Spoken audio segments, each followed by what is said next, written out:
যদি পুলিশ প্রশাসন, আর্মি প্রশাসন যদি তারা নিরাপত্তা না দিতে পারে, আমরা ভবিষ্যতে বাংলাদেশের যুদ্ধ ঘোষণাতে প্রস্তুত হতে যাচ্ছি। আমরা তো সকালবেলা থেকে আসতেছিলাম, এখানে যারা সমাবেশ ছিল তাদের উপরে হামলা হয়েছে। তারপরে আমরা সব বাধা বিপত্তি এড়িয়ে এখানে এসেছি।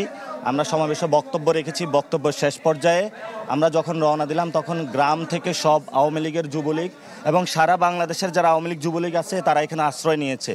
এবং গতকাল শেখ হাসিনা এবং তাদের যে কমান্ডো বাহিনী আছে তারা এখানে ডিপ্লয় করেছে। তো সবচেয়ে আমরা দেখেছি এখানে আর্মি নিষ্ক্রিয়, পুলিশ নিষ্ক্রিয়। আমাদের যদি বলা হতো আমরা প্রোটেকশন নিয়ে আসতাম, কিন্তু যখন আমাদেরকে বলা হয়েছে যে এখানে পরিস্থিতি শান্ত আছে, কিন্তু আমরা বাস্তবে এসে দেখেছি এখানে পরিস্থিতি শান্ত নয়। এখানে পুলিশ প্রশাসন, সব প্রশাসন এখানে দলীয়করণ করা হয়েছে। তারা আওয়ামী লীগদের এখানে সাপোর্ট দিয়ে যাচ্ছে। আমরা একটি জায়গায় এখন অবরুদ্ধ রয়েছি। আমরা যদি সামনে ভবিষ্যৎ বাংলাদেশে যদি পুলিশ প্রশাসন, আর্মি প্রশাসন যদি তারা নিরাপত্তা না দিতে পারে, আমরা ভবিষ্যতে বাংলাদেশের যুদ্ধ ঘোষণাতে প্রস্তুত হতে যাচ্ছি।